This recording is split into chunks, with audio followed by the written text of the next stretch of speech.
Okay, we're locked in the metaverse. And before we move Alrighty. on, I just want to say one thing. You're a great guy, man. Thanks for doing this. Yeah, absolutely. Happy to do it. Okay, so real quick, as I was saying on the whole Lex Friedman thing, I was listening to that Mark Zuckerberg podcast. He was kind of talking about selling tangible products that, like, with haptics, you can actually feel in the metaverse. Now, if you think like, and we talked about this yesterday, like you don't really do this as an entrepreneur, but if you think like 20 years ahead, you're still running an IQ bar, could you see yourself developing a tangible product in the metaverse that's branded as IQ bar? Well, I guess it wouldn't be so tangible if it was in the metaverse, but I don't know. I don't know.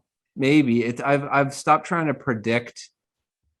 Like if you explain the concept of an NFT or the metaverse or any of those nebulous terms to me, even 5 years ago, I think it's the dumbest thing ever.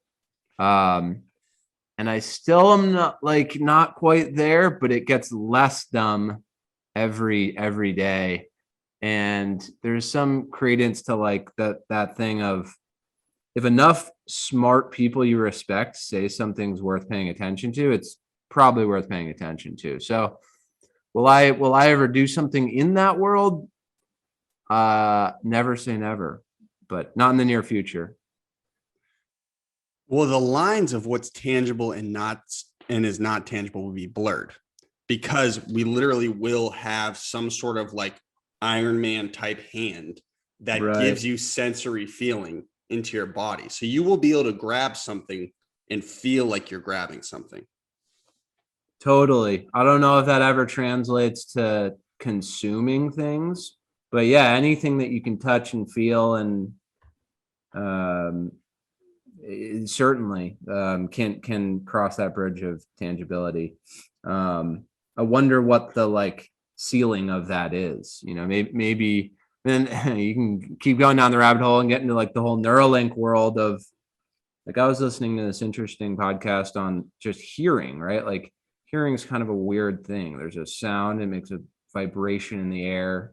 The vibration hits your ear, which is this weird like satellite dish type thing, and then it vibrates the bones within your ear, and then the pattern of bone vibration sends particular signals to your neurons, and then your neurons registers that as hearing something. But what if you could just cut all of those first 3 or 4 steps out of the equation with something like Neuralink and just listen to music in silence? So I don't know. You can go down pretty deep in any of these rabbit holes in terms of what's possible. Well, as a capitalist and as an opportunist, you could be the first person to give people accurate macros in the metaverse, man. Yeah, I would prioritize the reality first, but yeah. I don't know. I think there's going to be this whole dichotomy of just people, right? Like I think it's so like dispositional and contextual of people who want that. Like I think it's a big leap to assume people want to live digitally or a non-negligible portion of their lives digitally. Certainly there's a massive niche, if you can even call it, that would want to live most of their life digitally. And then there's, I think, a massive niche that doesn't want anything to do with it, right? And maybe that's largely generational. And then there's everyone in between where it's like, okay, I could see myself wanting to be like courtside at a Lakers game or whatever here and there. But like for the most part, I like the real world. So it's a good analog is like the Google Glasses thing.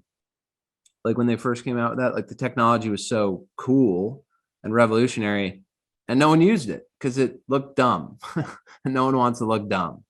And so it's like the downstream like adoption of any of these things, however good they are technically, is ultimately going to drive success or not success.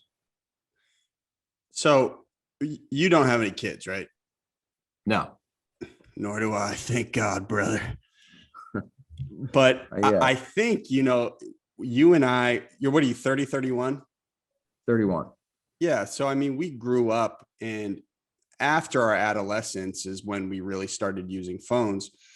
And I wonder if the generation below us will be more assimilated to technological culture, and they'll have a bigger propensity to take on these bigger technological changes, like being in the metaverse and using haptics and using Oculus glasses. Yeah, they almost certainly will.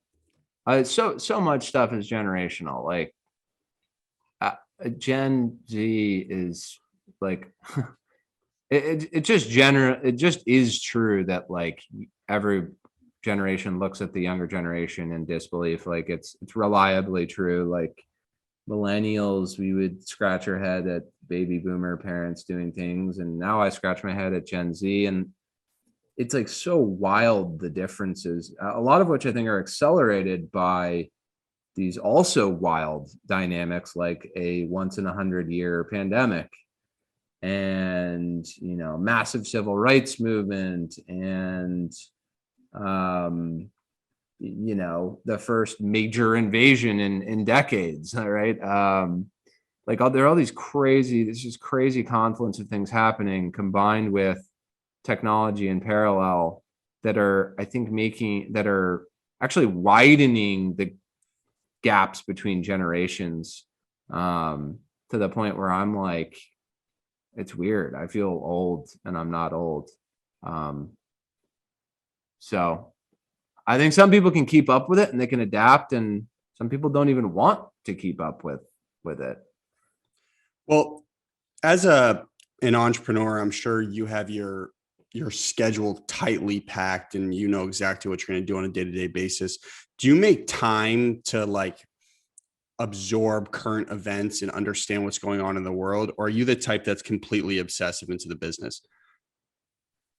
No, I absolutely make time. I mean, you'd go absolutely crazy if you didn't. I feel like certainly there, your quote unquote sprints where you're just, I mean, you're drinking 3 cups of coffee and sitting at a desk and just hammering out a project for 14 straight hours. Like that, there are those moments.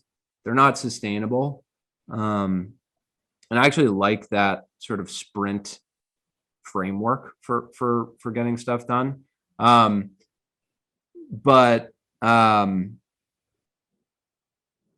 yeah, what sorry, what was your question?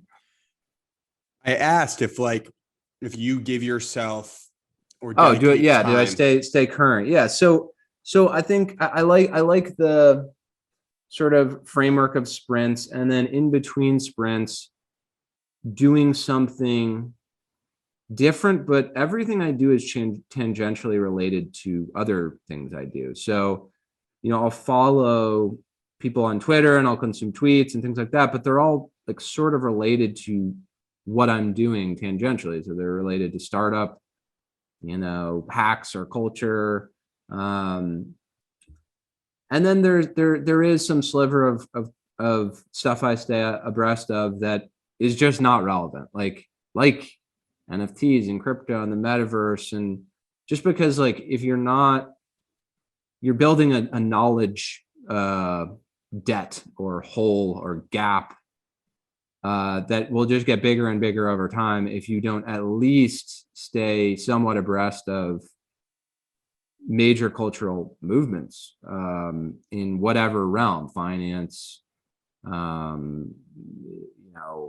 media, politics, etc. So, and everything ultimately is linked in some way, and I think a lot of the linkages are not necessarily foreseeable in the short term, but it's ultimately valuable in the long term. Yeah, I mean, I think ultimately you looking at NFTs in the metaverse is still you're still getting a grasp on like general business. I almost wonder, like, do you have a complete escape ever from what you do? Like, is there ever a time where you dedicate, like, all right, I'm shutting everything off and I can actually turn my brain off? Because for a long time, people have been like, yeah, man, like you should really go find something where like it's going to help you a lot with the rest of your business and everything you're doing if you could separate yourself. I have never been able to find that balance. No, neither have I. I don't think it exists. I think it can exist in almost like sprints the other way. Like sometimes literally a sprint. You go for a run, right? And that breaks up your day. And you change your physiology, you get your heart rate up, you're doing something different, you let your mind wander, and then you come back to what you were doing before. So I really don't think you can ever fully escape it. Because like it just is a fact that like the people who win are always thinking about the thing they're working on. And I mean, there's like some debate about this, like the 37 Signals or Basecamp guy. I don't know if you follow those guys, but they wrote a book. The one guy's name is DHH, and I forgot the other guy's name, but they wrote a book called Rework, which I read a while ago. And their whole kind of soapbox thing is you just don't need, like, work smarter, not harder. And there's that debate over, work smarter versus harder, or just work your ass off, period. And I always came down on the side of just work your ass off, period, honestly, because I don't think it's that ever obvious how to work smarter. I think like entrepreneurship is just ruthless trial and error. I mean, certainly there are,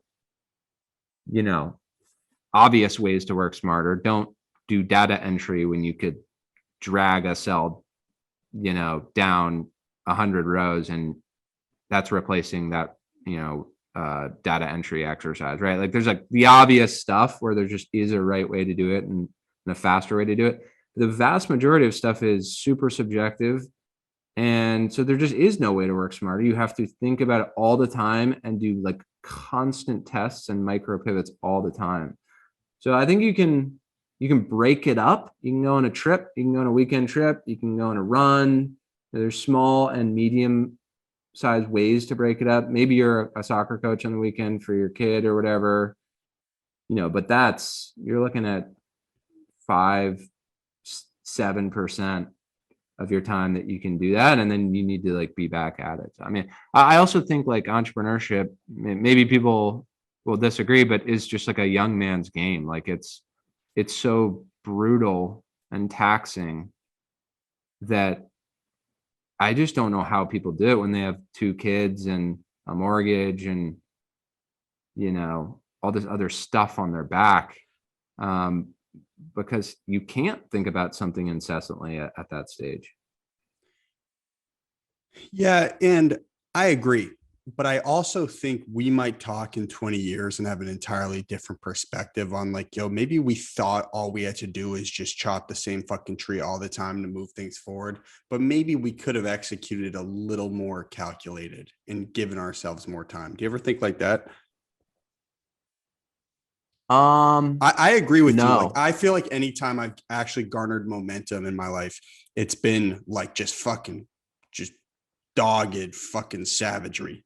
But truthfully, and anytime I've slowed down, everything else has slowed down. But I do think like you just sometimes picture like there's like a wise man, like old entrepreneur who's like sitting with his feet back, just like making little shots, calling little calls and making billions of bucks. I think that's a fallacy. I think here's the thing. If you're like I forget the guy's name. I think his name is Mike Rampole or something. There's this guy who just has consistently had these mega hits in the beverage industry. And he's come out with like, I think like Core Water and then Body Armor. And then he had some other just huge hit. And he just keeps producing hits in the beverage industry and selling them to large strategic CPG beverage companies like Coca-Cola. Yeah, I looked at my micropole. You're right. And like for a guy like that, there's an insane amount of learnings that he learned from the first go around that he can then apply to the second, and then the first and the second, he can apply those learnings to the third, and sort of a momentum play there. And I think cases like that, like, yeah, you you can do the third thing way, way quicker and with less mistakes and less, burn less money the third time than the first time. I think that's the exception though, not the norm. Like most people who do a second or a third thing, that thing is different enough and the environment is different enough. And maybe the industry and the product and yada, yada, that it's still going to be an absolute grind. But certainly there are things that are you just do learn the first go around, like stuff that is immutable. It doesn't change, like human psychology, and there's a right and wrong way to hire people. And, you have this bad situation where you're like, oh, I never want to do that again. And here's how I can stop myself from ever doing that again. But I don't think it ever becomes not a grind where you're staying up late thinking about it. Before we move on, can you just give a quick synopsis of who you are and what you do, just so the conversation makes a little bit more sense? Yeah, sure. Yeah. So my name's Will Nitze. I am the founder and CEO of IQ Bar. We're a brain and body nutrition company. Our first and largest product line are plant-based protein bars. And the whole concept is basically they center on brain and body nutrients. So things like omega-3s and flavonoids and lion's mane, but also a high amount of those are all for the brain, by the way. And then for the body, plant protein and a ketogenic profile, low sugar, etc. But we also just launched a product called IQ Mix. So that's a hydration stick pack. It's really the first adaptogen plus electrolytes hydration product, also zero sugar, keto, plant-based, etc. So we're a brain and body nutrition company that is in the process of platformizing ourselves across multiple categories. For non-intelligent people, I'm going to boil it down for him. Will is a hustler. He raised money. He started a quote unquote nutrition and protein bar company. And I was stunned here in Naples, Florida, to walk to this little ditzy like supermarket, tiny. And I'm looking at the shelf and I think it's every single one of your SKUs was on the shelf. And I was like, what is this doing in Florida, man? That is awesome. And I had known about IQ Bar through Greg. I don't know if you still work with Greg, but Greg, I don't, but I love Greg. Good guy. He seems like he's doing great. Seems like he's grown his business a bunch. But I was like, wow, this is dope and then I was wondering, how does that business work? Were you the one making that call yourself, or did they familiarize themselves with the brand and they just bought it online? How would that specific business work? Yeah, I mean, there are always a couple things that until you do it, you're just like, how did that thing get there? Like, what are the logistics? So I guess I'll start with the fact that we're an e-commerce first business. So that's pretty intuitive to most folks. Like you create a product, you put it in a warehouse, you get orders in digitally, and then you send out physical things from a centralized point, and they show up at your doorstep. Like we're all e-commerce consumers. And the brick and mortar side of things is much more complicated, messy, etc. And so that, it's a little more old school by nature. Like you work with these big distributors and, any given distributor has its channel. So it might be a natural distributor like UNFI, and they service Whole Foods and Sprouts and independent, co-ops and things like that. And then you might have other distributors that are, food service distributors. They distribute to the Peloton headquarters, the Facebook headquarters, or the JP Morgan headquarters, or whatever. And everything in between. And so, predominantly in brick and mortar, you're working with these big distributors who are these huge multipliers. So you'll first you have to sell them on your concept. Hey, you should carry us. Here's why. We're different in these ways. And we have momentum in e-commerce. And so we're going to succeed in brick and mortar. Or you convince a big retailer all of those things and then they decide to put you on their shelves and force the distributor that distributes to them to carry you. So you might go to whatever Stop and Shop, and you convince the category manager or buyer there that they should carry you. And then they say, great. And then they hit up their distributor and say, hey, you need to carry these products. And the distributor kind of has to, because, you know, they have such a big book of business with Stop and Shop, and you know, it's worth it for them to carry it anyway, because there's so many Stop and Shops. So it can happen both ways. And then once you're actually in these distributors' warehouses, you're in their network and in their catalog. And so that, you know, rinky dink grocery store in Naples very likely buys from one of our distributors, and they probably periodically check out the catalog of items carried by them and find someone like us and buys us, right? We're not even playing into that transaction at all, right? I never called that store. And sorry to cut you off real quick. Yeah. So there is a benefit though to pitch directly to a grocery store and gain leverage that way, because essentially the distributor is never going to say no to Stop and Shop if they want to carry something. So, but it's probably a more fluid process for you to go straight to the distributor and say, hey, dude, I need you to carry the IQ bar. It's like you're going to grow the quickest by going to the retailer.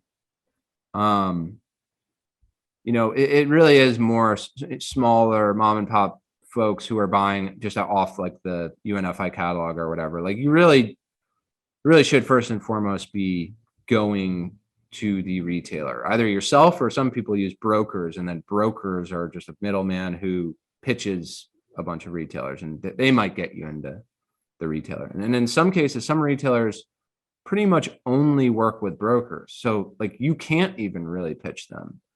You have to, you know, get signed on by a broker, and then the broker pitches you, and it's messy and candidly a bit antiquated, but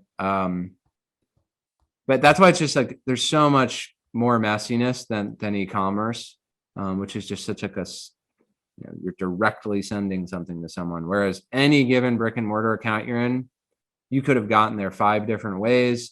You know, some people are able to directly distribute. So they'll either literally ship their stuff to that store and not use a distributor, or they'll have what's called a DSD, which is like basically like Pepsi. If you have enough SKUs in whatever Walgreens, you'll show up in a PepsiCo truck, and they'll bring like not just Pepsi, but Frito-Lay and, you know, all the 50 Pepsi brands sold in there. And your guy in your truck, or the DSD, the direct service delivery truck, will load all of your stuff into that Walgreens, and you actually retain ownership of that inventory. And once it gets sold, you get paid. So that's more of a beverage thing, as from as far as I can tell. And we're not in the beverage industry, but anyway, point being, it's just there's 10 different ways to get on the shelf. So it's just messy. So there's no, when you say, okay, look, we need to go conquer this territory over there, it's not like you have a calculated approach. It's just like, no, we just got to kind of scrape our way in and figure it out. Yeah, I mean, it can and should be calculated. It's just more complicated, you know, like it's a really, I think the trickiest thing is like, you want to grow quick. So you want to just pitch everyone, and let's say starting with these retailers is the right way to do it. You know, it's like raising money or anything. Like the first one's the hardest to get, the second one's a little less hard, and so on and so forth. So, you know, you should have a strategy, but you also should know that like you don't want to be everywhere. So you shouldn't necessarily treat pitching a retailer and getting in onto that retailer's shelves as a win. You know, in many ways, it's a headache. Like, yes, you get revenue, but now you just bought yourself a headache.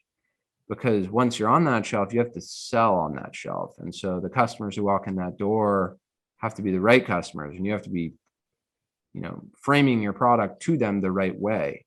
And if you're not, then it's often more harmful to ever be there in the first place.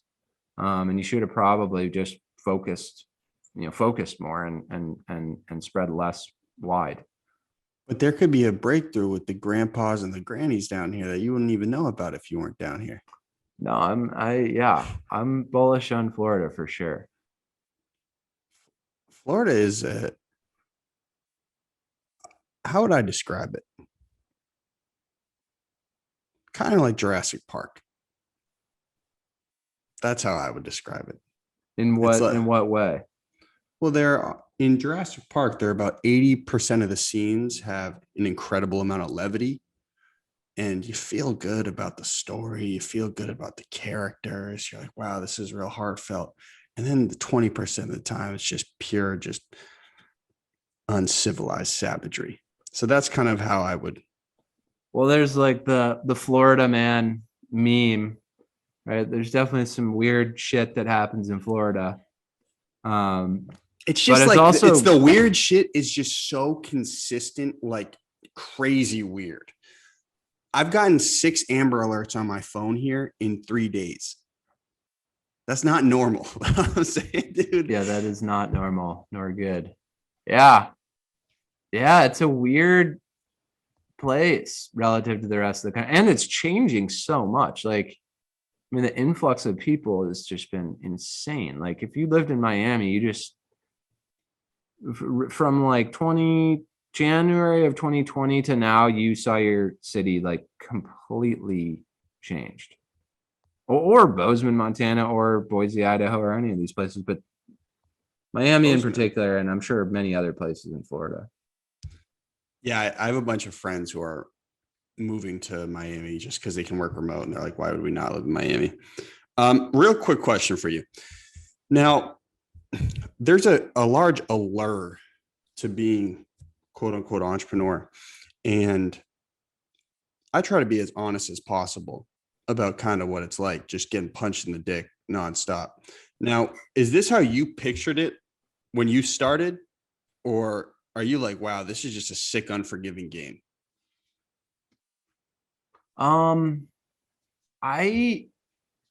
didn't picture it. If that, I knew it was going to be so different than any picture in my head could be that I almost tried to like not picture it. It's sort of like you ask a lot of entrepreneurs, like, would you have, knowing what you know now and how brutal it's been and all that, would you, and you could reverse time, would you do it again? And a lot of them are like, no. Like, if I had known this would be so brutal for such a long period of time, no, probably not. And that ignorance at the outset is in many ways a good thing, because ultimately you're glad that you then did do it. But it's like, it's just so hard to predict all the ways it's going to suck. Like, the only guarantee is it will suck.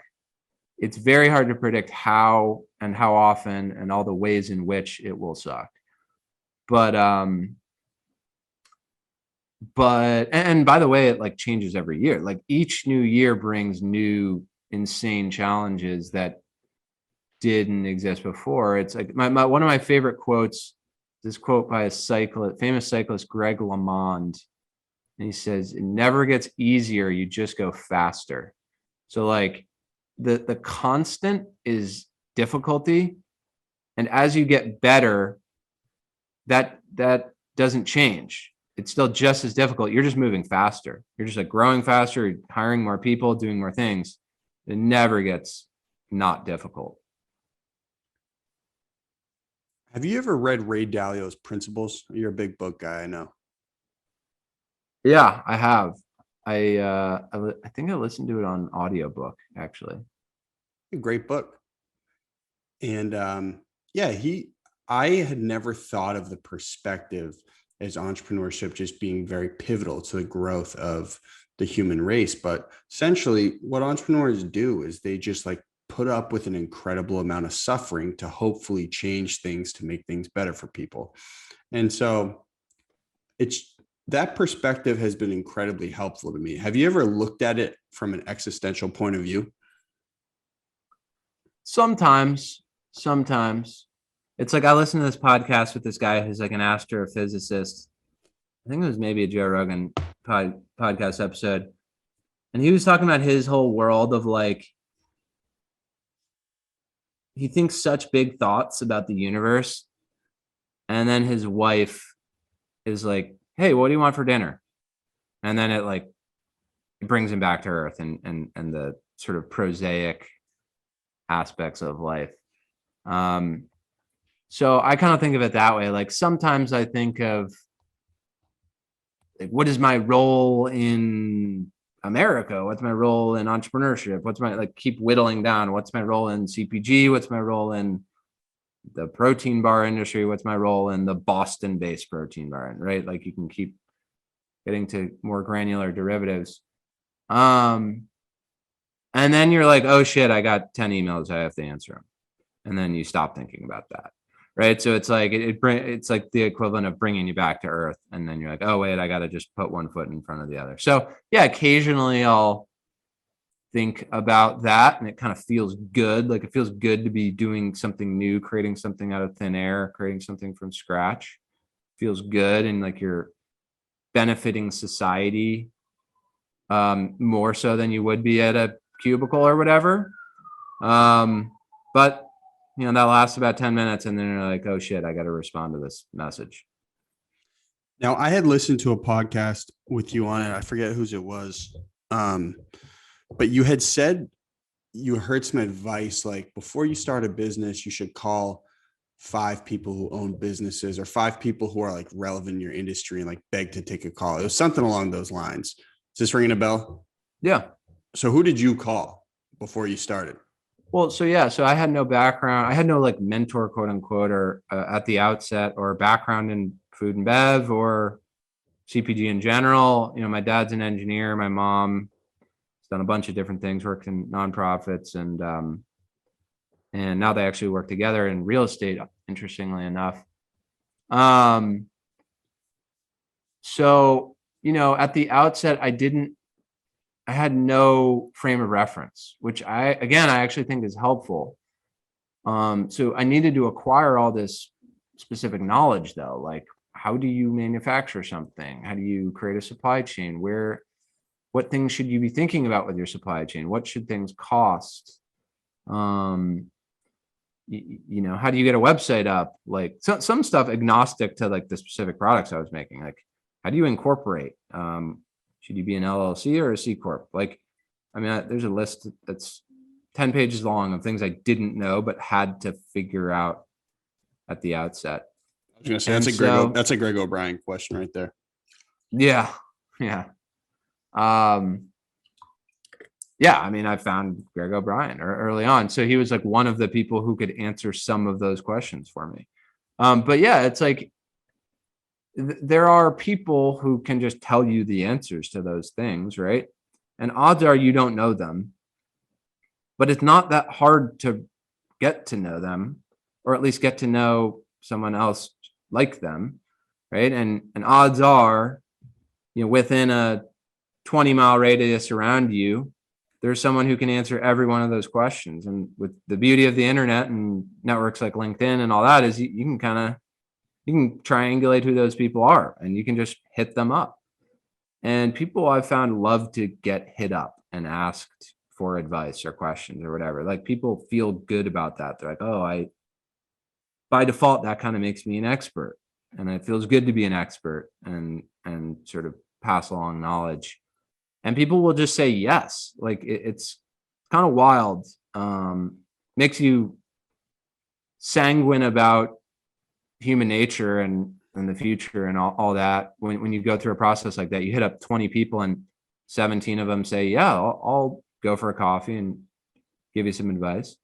So that's literally what I did. I found a couple of other food and beverage entrepreneurs, and I met up with them. I asked them 100 questions. I wrote down the answers. And of course, some people's answers conflicted with other people's answers. And, some stuff I just didn't agree with, even though I didn't know their context. I was like, that doesn't sound right. But most of it was useful, and it gave me a starting point. I was like, okay, maybe a C Corp, and here are the manufacturers I'm going to call, and 10 of them will say no, but the 11th will say yes. And, it just gives you a starting point.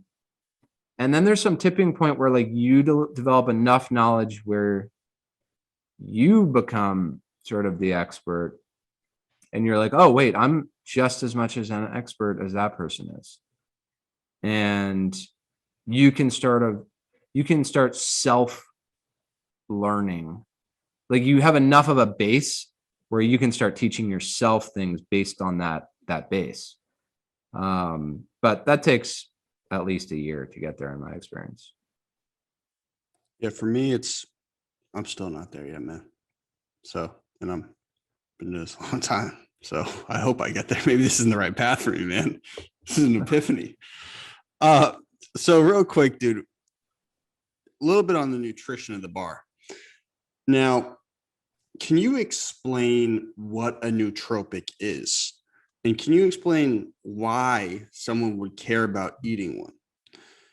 If I was selling your product, what I would say is I'd say, yo, do you want crack for your brain? Eat this.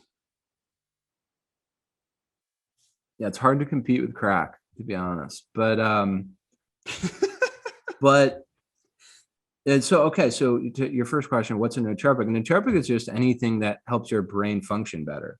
So caffeine is probably the most common nootropic. People don't think about coffee as like a drug, but I mean, caffeine is very much a drug. It's a nootropic. It's wildly successful because it works. It raises your heart rate, it increases your mental acuity. That's why everyone drinks it every morning, or most people. And the side effects are incredibly minimal. Yeah, and the side effects are minimal. You get a little lethargic once it wears off, but most people would say that juice was worth the squeeze. So that's like a common one, right? And then there's like a whole host that are just like less and less and less and less common, or less commonly known. And so there are all these crazy ones like adrafinil and modafinil, and these are compounds that are naturally occurring. Sometimes compounds can be created in a lab, but again, the whole point is it makes your brain work better, function better. It increases memory recall, it increases acuity, increases speed of neuron firing, etc. So there's an interesting, the last 5-10 years has been interesting because no one really knew if it would get mass market and mainstream, this concept of nootropics. There's quote unquote biohackers, so like Dave Asprey of the Bulletproof Diet, and there's a host of people who started popularizing these nootropics. And it still today remains an open question whether it'll get that mass market. I think some people have broken through the noise, some like Four Sigmatic, if you're familiar with them. It's mushroom, blends. And that's like enough. Again, the reason coffee works is it's a bean, and it's like, oh, it's natural, and you're roasting it and you're drinking water poured over it. And by the way, you feel good at the end. You're not like, I'm taking a caffeine supplement this morning, right? Mm-hmm. So it just humanizes it, makes it mass market, makes it appealing. Now, sorry to cut you off, Will. Have you ever tried Alpha Brain? Yeah, I have. Me too. You like it? Was all right. I didn't really notice any discernible. I mean, so there's another like really challenging dynamic here, which is a feedback loop dynamic. So caffeine is so popular because you have a quick and sharp feedback loop. You drink it, your heart rate goes up, your mental acuity goes up, you feel euphoric, you feel good. Like quick feedback loop, and quick feedback loops, work. There's a reason Red Bull is absolutely gigantic and owns sports teams. They have a great feedback loop. So get high, man. So it's much more challenging when you don't. It's like something's good for your brain or for you, and there's not as strong or sometimes no feedback loop. So when you take an omega-3 fatty acid pill, right? Fish oil, let's say, a lot of people eat fish, consume fish oil. There's no feedback loop. You're not like, oh, I feel better. It's like maybe over months or years, you're like, my joints are less stiff. But like, there's no feedback loop. That's why omega-3 companies don't own sports teams. But it's good for your brain. So like, it is a good thing to take. It's just that psychological hook isn't there. So, I mean, that's always something we've thought about on the nootropic front is like, do you want to create this feedback loop? And so actually our original products had caffeine in them. But honestly, what we found was enough people more people were complaining about the caffeine than were pumped about it. It's like, why does this have caffeine? Now I can't consume it at night. And so I think it's just super contextual. Like, there are contexts where I want a brain feedback loop, like the morning with the drink. Like that's a context, like early afternoon, like, and then there's this whole world of the absence of a negative feedback loop, which is way less good than the presence of a positive feedback loop. It's less good than that, but it's still quite good. An example of that would be like keto, right? So if my status quo is I eat a, piece of pizza for lunch, I'm inducing a negative feedback loop. In other words, I eat it and I feel terrible an hour later. And if I eat like an IQ bar or a ketogenic product, I don't feel terrible. So that's an absence of a negative. And you can go actually pretty far with the absence of a negative. Again, it's not as like immediately compelling as the presence of a positive feedback loop, but it's pretty darn good. So we actually transitioned from the positive feedback loop to an absence of a negative feedback loop. So essentially you're saying you eat our bar, you won't have a crash. Yeah, not you'll never crash. You're not going to crash because of that. Like you might crash because you didn't get a lot of sleep the night prior or what have you, but you're consuming something that will not boost your blood glucose and, generate a bunch of insulin production and, cause you feel super lethargic and terrible and gain weight, by the way. Now, peeling it back. So you did try Alpha Brain. What were your thoughts on it? It was, that was the beginning of my whole rant on feedback loops was actually in response to that. I didn't notice much of a feedback loop, candidly. And I think I only tried it once, maybe twice. So I wasn't like really like, I don't know. I think I saw it at a Whole Foods and I grabbed one, I put it in my water and drank it. And didn't feel much, but it's worth trying again. I don't know. What's your experience?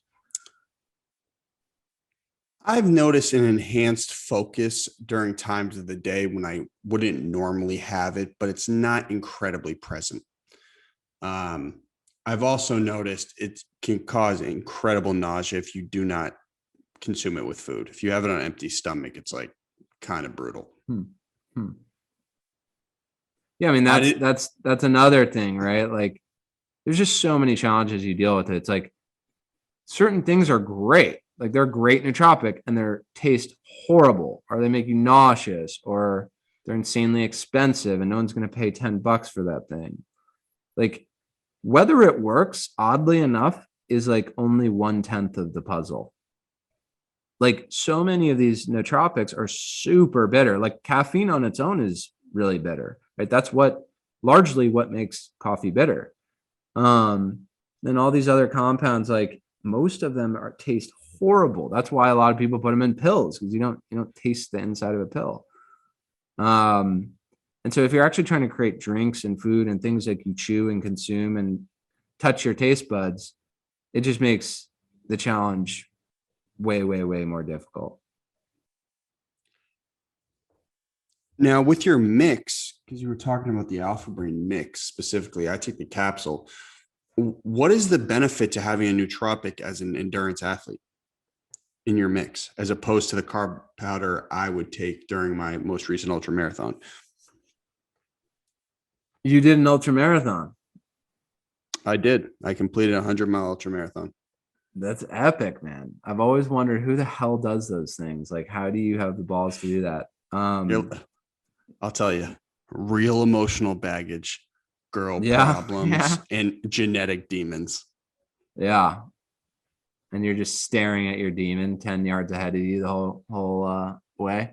Lord help me, please. But yeah, I mean, so on the mix front, like what we found when just like looking at the market and just I was a consumer of hydration products myself, and I'm certainly not running ultra marathons. I run 5 miles a day, probably 4 or 5 days a week, but many times I was consuming it not in a athletic context. Like I had a few drinks the night before and I was not feeling well. I just didn't have a few drinks. I just woke up and I want to drink something that's going to make me feel good. Just staying hydrated, period, outside of an athletic context is something people should do. And I try to do. And so that's part of it is like with IQ Mix, basically we took basically liquid IVs, electrolyte profile, subtracted sugar and added brain nutrients. That's like the quick 1-sentence pitch. So you don't want like 11, 12 grams of sugar, right? Because sugar's not good for you. You do want the electrolytes. And then we added in this compound called magnesium L-threonate. And if folks listen to Andrew Huberman or a couple other people who have big podcasts in the health and wellness space, they're wild about this compound, magnesium L-threonate. So basically, it's the only magnesium that can cross the blood-brain barrier and actually reach your neurons. Everything else can't cross it. So magnesium chloride, magnesium citrate, et cetera. And so we include that. And then we also include lion's mane concentrate.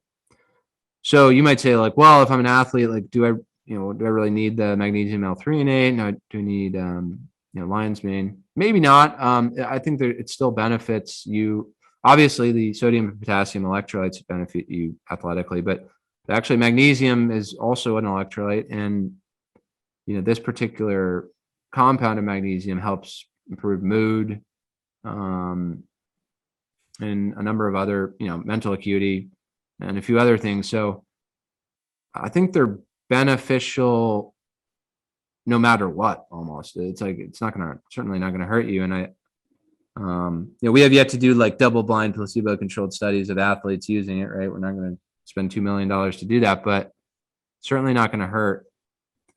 So we want that duality of benefit. Like it's great to drink at your desk, but it's also great to drink before you go for a 10-mile run. Okay, so specifically, you haven't done tests on its effects on athletic performance just yet. No, I mean, more like this is another like decision point that entrepreneurs get to, which is if you're trying to create functional products, you really want to center your products on compounds that have a whole host of research that say that they're good for your whatever, your brain, your body, your gut, whatever.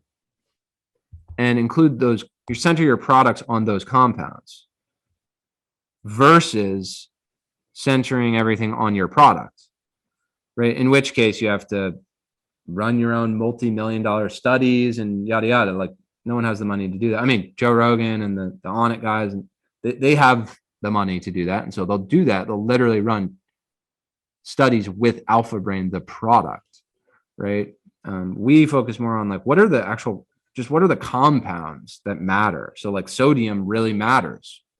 Potassium really matters. Magnesium L-threonate matters. And these are generally the usage levels that you want. And we combine all those things, and here's the product, right? And here's all the research behind sodium and potassium and magnesium L-threonate versus like we took our end product and we ran all these studies, right? It's just not, it's sort of it's getting to the same place, and saving the millions of dollars that no entrepreneur has. Well, I would like to test it. I'll definitely get some. What I have found, and I don't know if you're familiar with Bare Performance Nutrition and their products, but as an endurance drink, I take their G1M Sport. And I have found that it actually is just really harsh on my stomach. And it's just so consumer by consumer basis. Like some of my friends who run, they can take the G1M Sport, but they can't do like a Cliff Block chewable. So it's just such a case by case basis with endurance mixes as to like what will actually be effective. So I'm actually really excited to try it. What do you guys do for flavors right now? Lemon lime, blood orange, peach mango, and blueberry pomegranate. You have a favorite? Yeah, the blueberry pomegranate I think is pretty bomb.com in my opinion. I mean, I think they're all good, but blood orange is also extremely popular. Yeah, and we'll be coming out with more flavors too. Testing a few things. Like, is it possible in a hot context, like a hot apple cider type thing? But yeah, I would start with the blueberry pomegranate and the blood orange.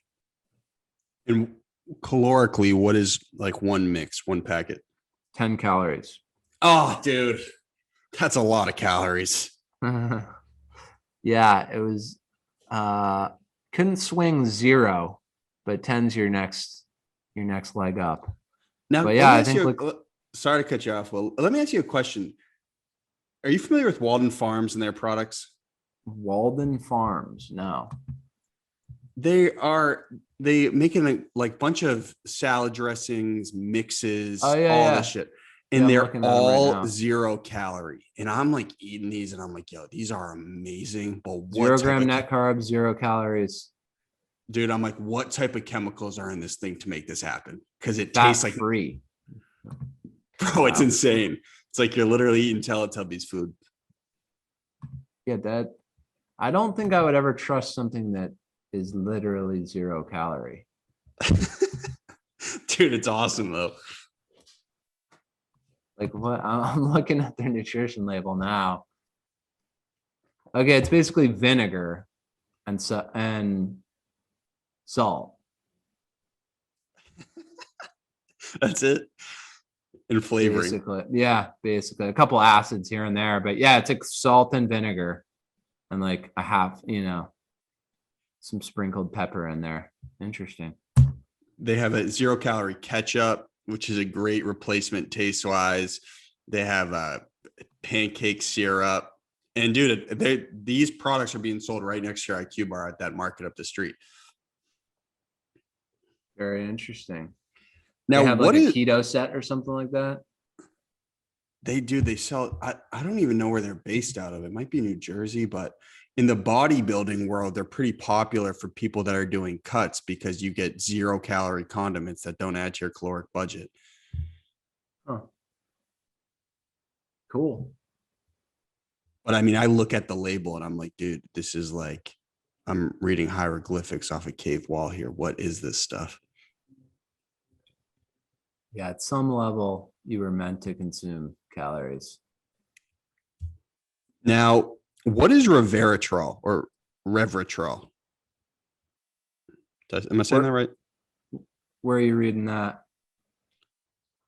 When I listened to the last podcast, you were talking about Reveratrol, or maybe this was resveratrol. Yeah, so actually that's we don't include that in our products, but it's resveratrol is basically the compound in red wine that's like makes red wine good for you. Or at least when people say a glass of red wine is good for you, they're talking about resveratrol. It's a compound. It's a polyphenol, which is a family of compounds that's good for a whole host of things. Good for your brain, your heart, etc. That's a good example of something that I really, really wanted to include in our products. And I just couldn't figure out how to make it work because it's insanely expensive. Like it's like in a grape, like some insanely minute portion of a grape is resveratrol. And so like you need a zillion grapes to get like a gram of resveratrol. So it's just very expensive. Really good. If you nerd out on that stuff and like you're willing to spend the money and all that, like more power to you. But if we had included that, it's like it makes your bar like double the price. So that's the other give and take of creating products, especially functional products, is like you have to like think about like the downstream impact of every move you make. Like, is someone willing to pay for this? If no, you can do more harm than good because you're not going to sell any of the thing, so and then the curcumin, which is basically the compound in turmeric that's good for you. It's like supercharged turmeric effectively.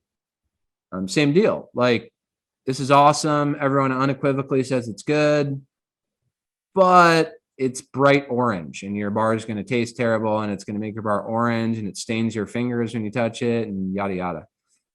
So, you gotta, there's a totality of considerations for any given inclusion. And you just have to weigh the pluses and minuses. Now, who is your biggest market? Like, who buys brain boosting foods? It's a really interesting question. I mean, it's because at the outset, I think a lot of entrepreneurs find this. You create something and then like it takes off with some crowd you didn't think it would take off with. Like our at the outset, we're like, the people who think about brain health and want brain food and these like biohackers and the Soylent crowd, they'll be really into brain food. And then what we really found is, and this we think is largely due to just the form factor of a bar, is people shop for bars based on diet. So generally speaking, how much protein, how much sugar, how much carbs, like what's it cost, and like what's it taste like, and other things. But just, they're starting with all those and like, does it hit my macros, and it is a clean label. It's all diet first considerations. And so what we found is you actually have to lead with diet. So if your whole thing is being plant-based, lead with that. And then as a rounding element, as a hook, as a differentiator, it's like, by the way, it has all these things that are good for brain. And, it's an approachable price point and all these other things. But you got to lead with the dietary considerations. So you target the plant-based crowd. So plant-based, ketogenic folks, paleo folks who care about clean label and low sugar. Yeah. I mean, there's like derivative demographics within those. So like the diabetic community, for instance, is very cognizant of consuming foods low in sugar and low in carbs, right? So we're a great fit for them for that reason. But then there's also folks who are like, they just love the brain aspect, right? So it's not everyone. It's just when you're thinking about the mass market, that's how they're thinking about it. Some people actually are like just really into brain food. It's just not the majority of people don't start there. So how does that break down ethnically and age-wise, the plant-based community? Who is plant-based? Like, who's eating those? Great question. Our head of marketing, or CMO, would give you a much smarter answer to that one. I can't answer that super well, but I mean, in short, like every race, age, both genders, are plant. Like we live in a massive country. There's a very large subset of every demographic that is plant-based, for instance. So I think you start with the diet. Generally speaking, most of a slight majority of our consumers are female, but we also have a lot of male. Generally speaking, they're between the ages of 29 and 49, but we also have folks older than 49. So, we have our like quote unquote avatar of like who's our perfect consumer, but there's just such a long tail of people that don't fit into that bucket that, we have to consider them as well whenever we're creating, ad creative or things like that. Noted.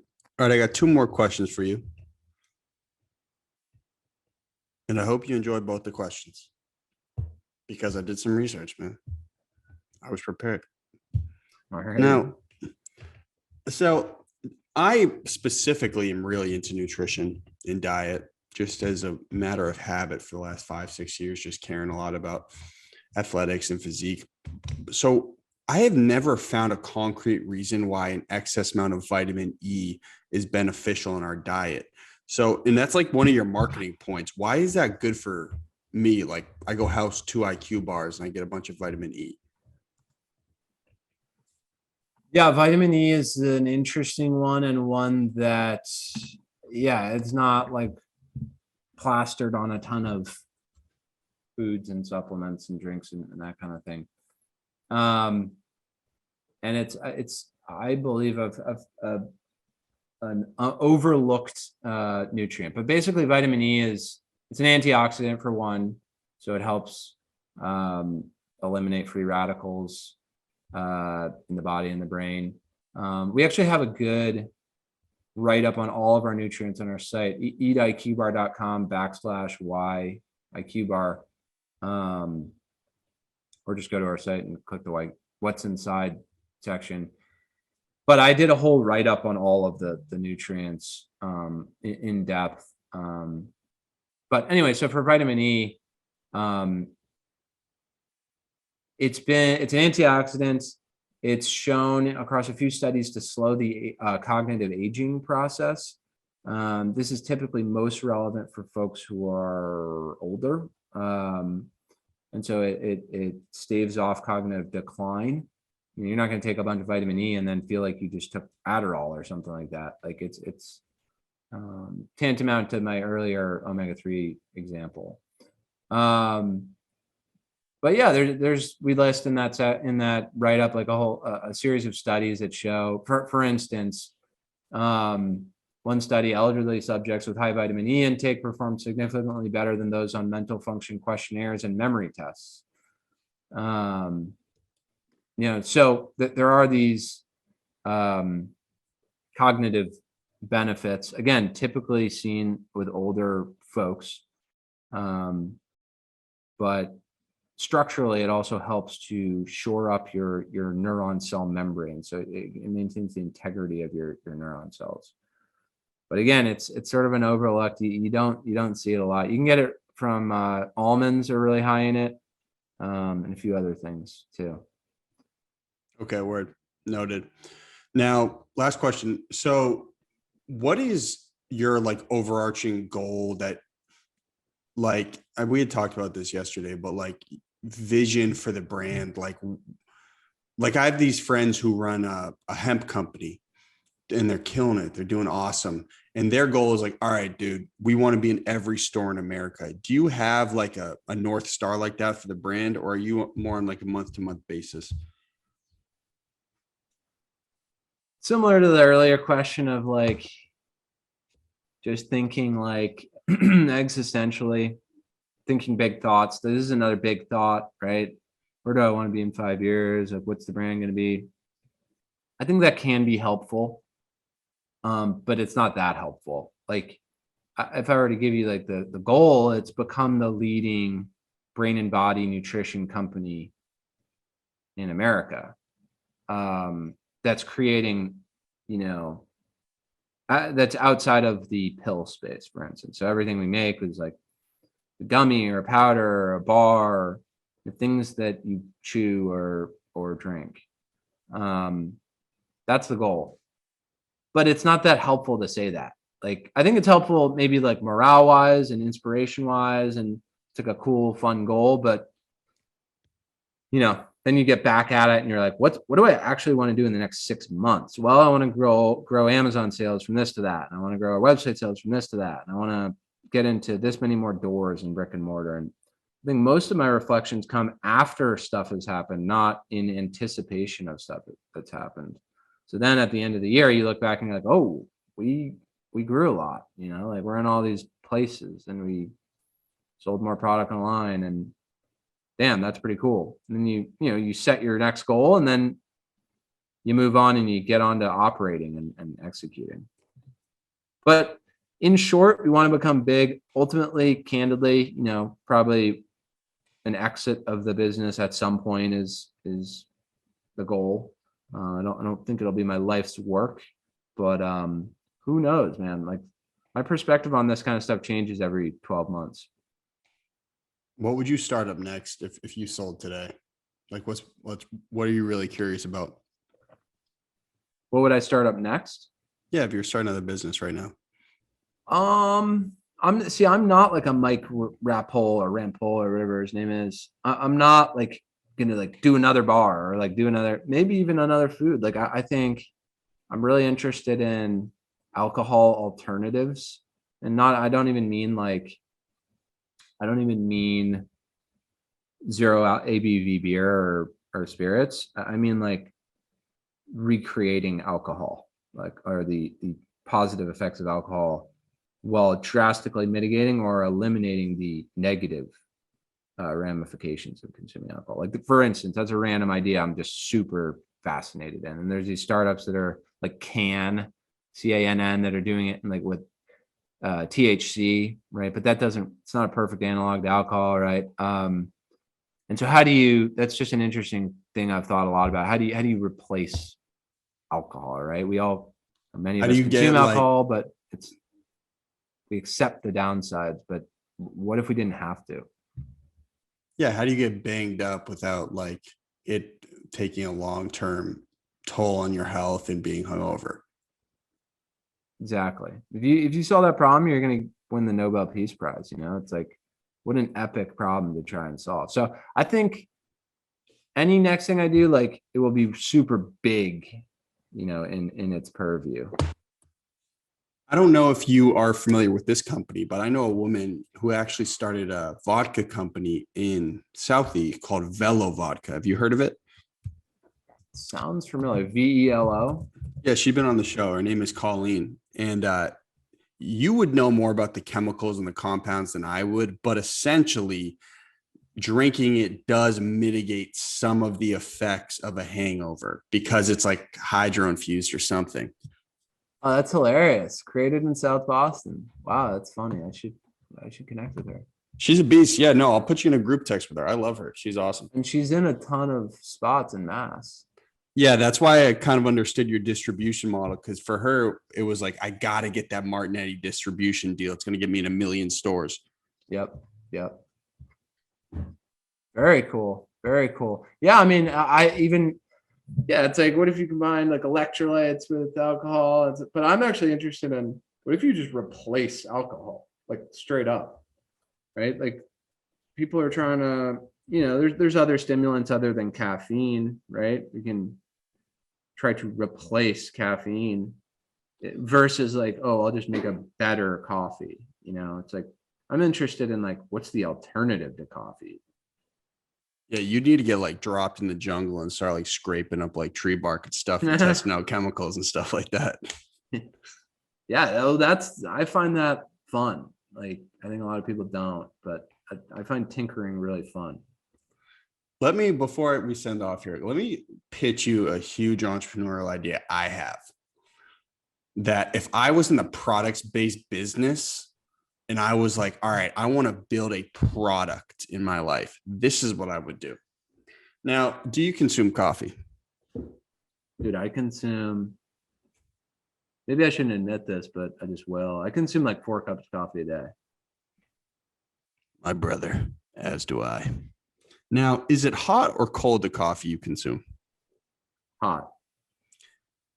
From where? Is it based from your home? You go to Dunkin's? Yeah, I have a kid. I mean, of course, this has all changed with the pandemic. Like, I used to go to Dunkin', and I would actually get often. It depends on the season. Like in the winter, I would get hot, and then spring, summer, I'd get iced coffee. But now I just crush the K-cup, the Keurig machine, and do Dunkin' K-cups.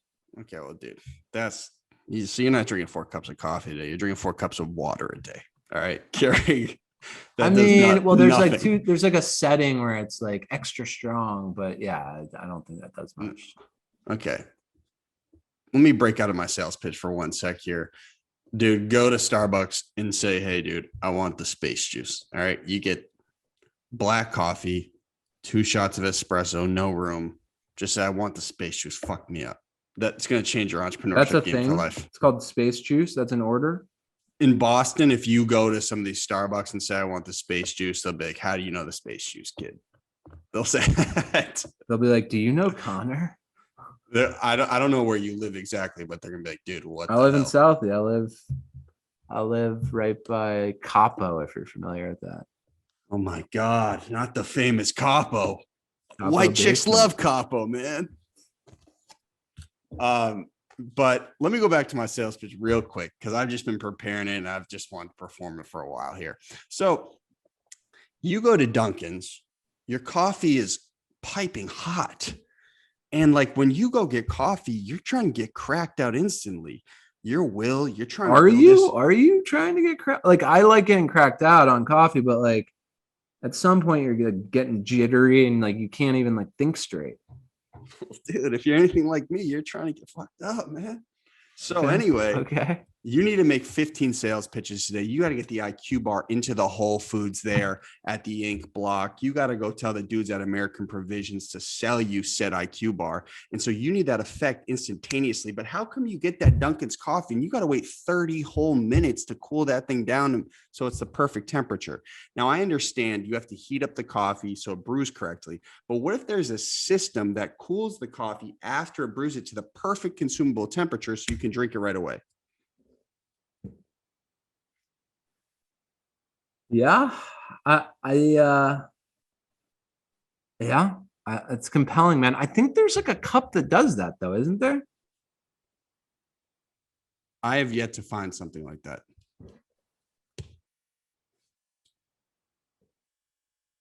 Yeah. Okay. Dude, we could make the system, sell it to franchises. They would put in every Starbucks, every Dunkin's. They could use the technology. Yep. Yeah, that's that is the temperature thing is a problem. Like you've heard that case of McDonald's when the woman put the hot coffee between her legs. Yeah, well, I watched a whole doc on that on people who have sued. Like, there's like 10 other cases like that, and of course, it was insanely hot. And Chia was actually like justified in suing them because it was like ludicrously hot. Yeah, that's an interesting one, and the like broader thing there too is like there are certain things where it's like dramatically changes the experience. Like have you drank a warm Coke or Diet Coke in the last like couple of years? Like it's a terrible, terrible experience. Yeah. Like I don't drink Coke, but like I think I drank a Diet Coke a while ago and it was warm and I was like, oh my God, like that. Like so much of the product is that it has to be cold. Like it has to be. Dude, like how about you go to like your little cousin's soccer game and they have like the cup of Joe or the hot cocoa from Dunks and then you drink it and your tongue is incinerated. Yeah, the burning your tongue is not great. And yet the lukewarmness is not great too. Yeah, it's you need that sweet spot. You need that sweet spot. So now you got to call on your scientist friends and say, how do we do this, man? Dude, there is like a cup that does this though. What would we call the company? Freeze frame. Searching for this company. Temperature controlled mugs. But yeah, it's like a you're not gonna have a mug. Oh, Ember, I think is what it was. Ember mug. It's like the perfect cup. It like the coffee is really hot, right? So it transfers energy and makes it a little colder, right? So you're not burning your tongue, and then it transfers it back. So it like keeps it at like the absolute ideal. But I don't know if these people are successful. And this is a mug, correct? It's a mug. It's a mug. Yeah. So why doesn't Dunks just have a system where it comes out ready to go? But what is that? Like you have to price in some cool down. You know what I'm saying? If it's ready to go, I'm going to be pissed off 10 minutes later. I also think certain people have higher and lower tolerances, right? Like it's like a shower, right? Like some people like piping hot showers, and then some people like warm showers. Yeah, but no one literally likes to wait for 15 minutes to take their first sip of something. Yeah, totally. That's totally true. I think, yeah, as a general rule of thumb, like it's always too hot. It's always too hot. But then like, this is like, you get more people in and out of your stores. It wouldn't take as long. When you sell a tangible product though, like you like learn this pretty quick, like people will complain. Like I can just tell you, I get something that's perfect temp, right? Like I'm like, I have like my baby in a stroller. I'm like, put my baby in the car, like yada, yada. Like 7 minutes later, I put it in the cup holder. I turn the car on and I take my first sip and I'm like, why is like, that's lukewarm. Like that's so disappointing. And then I go on your site and I complain. And so I think they're like pricing that in because it's like, what's worse? It being too hot and I have to wait until it's perfect and I drink it when it's perfect? Or, you know, what's worse, that waiting period or me waiting 7 minutes, drinking it and being disappointed with the temperature? But that's any sort of innovation. Like consumers are going to slightly change their behavior if the product's better and it saves them time.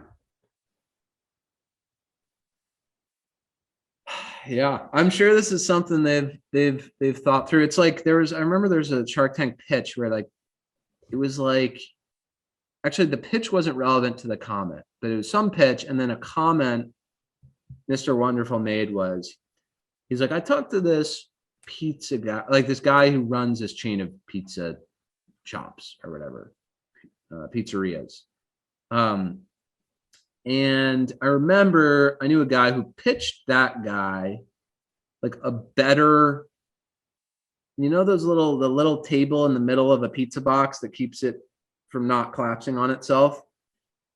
And he's like, I know a guy who pitched like a better version of that. Or maybe it was a box that didn't need that.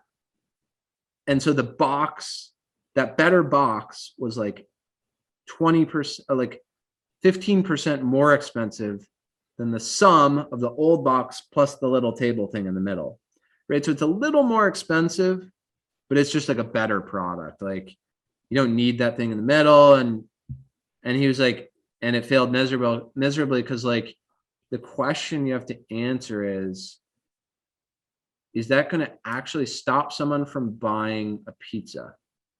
Like, will that thing stop them or start them in the process of buying it? Well, will it influence them either way? And if the answer is no, like the head of purchasing of the chain of pizzerias is not going to do it. So it's like everything's working backwards from, is this making a person buy this when they otherwise wouldn't have? Or like delivering such a better experience that they'll buy it more?